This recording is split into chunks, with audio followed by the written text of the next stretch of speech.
जो इनका प्रॉब्लम है उसको इंशाल्लाह सॉल्व करने की पूरी कोशिश करते हैं इंशाल्लाह।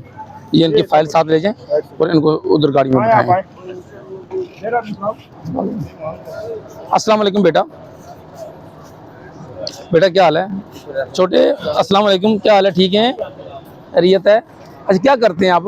हम ये बोतल करते और साथ क्या करते हैं? साथ में पढ़ाई करते हैं। तो कहाँ रहते हैं? ये कमरा लिए वो पीछे मंडी चौक। तो ये बेटा आपका साथ क्यों घूम रहा है, वजह क्या है? इसकी वालदा नहीं है, फौत हुई 6 साल हो गए।